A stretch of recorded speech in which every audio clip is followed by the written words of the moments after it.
حدیث شریف کے مطابق دنیا مومن کے لیے قید خانہ اور کافر کے لیے جنت ہے۔ ایک مومن کی زندگی طرح طرح کی دنیاوی داؤ پیچ کا شکار رہتی ہے، جس سے ایک مومن بظاہر تکلیف میں دکھائی دیتا ہے، لیکن حق تعالیٰ سے مضبوط تعلق کی بدولت اسے قلبی سکون کی دولت بھی میسر رہتی ہے۔ ہر وقت اللہ تعالیٰ سے عافیت کا سوال کیا جائے۔ ہاں، اگر کوئی پریشانی آ جائے تو صبر اور دعا کا دامن ہاتھ سے نہ جانے دیا جائے، اور یہ سوچا جائے کہ اس سے بڑھ کر بھی کوئی مصیبت و پریشانی آ سکتی تھی۔ دنیا میں کیسے کیسے مصائب آ سکتے ہیں، اس بارے میں حکیم الاسلام حضرت مولانا قاری محمد طیب صاحب رحمہ اللہ کا بیان فرمودہ نصیحت آموز واقعہ لکھا جاتا ہے۔ ایک شخص کے 2 جڑواں بچے پیدا ہوئے اور ان کی کمر اوپر سے نیچے تک جڑی بالکل چسپاں تھی۔ ڈاکٹروں کو جمع کیا گیا کہ یہ 2 بچے ہیں اور جڑے ہوئے ہیں، ان کو آپریشن کر کے الگ کر دو۔ ڈاکٹروں نے کہا کہ اگر آپریشن کیا گیا تو دونوں مر جائیں گے، اس لیے کہ جو شارگ ہے وہ دونوں کی جڑی ہوئی ہیں۔ دونوں کی پرورش کی گئی۔ اب ماں بیچاری ایک کو دودھ پلاتی تو دوسرا الٹا پڑا ہوا، اور جب دوسرے کو پلاتی ہے تو پہلا الٹا پڑا ہوا ہے۔ غرض وہ اسی طرح سے دونوں کو پالتی رہی، یہاں تک کہ بچے 5-6 برس کے ہو گئے۔ ان کی تعلیم کا بندوبست کیا گیا۔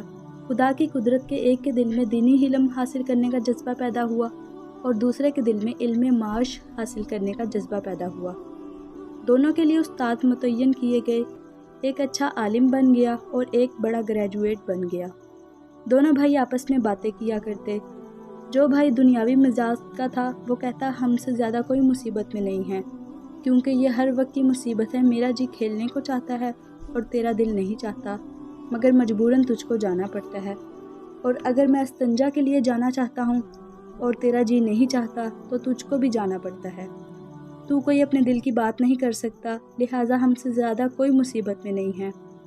یہ سن کر دیندار عالم بھائی کہتا ہے کہ بھائی صبر کرو، اس سے بڑھ کر بھی مصیبت آنی ممکن ہے۔ اس نے کہا اس سے بڑھ کر مصیبت ہو ہی نہیں سکتی۔ وہ نصیحت کرتا کہ یہ مت کہو، اللہ کے یہاں مصیبتوں کے خزانے بھی بہت ہیں۔ خدا کی قدرت کے دیندار بھائی کا انتقال ہو گیا تو پھر ڈاکٹروں کو جمع کیا گیا کہ اس لاش کو کاٹو، تو انہوں نے کہا کہ اگر لاش کاٹی گئی تو یہ زندہ بھی مر جائے گا۔ اب لاش دنیا دار بھائی کے کمر پر ہے، سوتا ہے تو مردہ کمر کے اوپر ہے، کھانا کھاتا ہے تو مردہ کمر پر، استنجے کو جاتا ہے تو مردہ کمر پر۔ اس وقت چھوٹے بھائی نے کہا کہ میرا عالم بھائی صحیح کہتا تھا، تو وہ مصیبت لاکھ درجے بہتر تھی جبکہ بھائی زندہ تھا۔ تو اس نے توبہ کی اور صبر کیا اور کہا کہ اے اللہ بس کرو، اگر اس سے بڑی مصیبت آ گئی تو کیا ہوگا؟ معلوم ہوا کہ ہر مصیبت سے بڑھ کر مصیبت ہے۔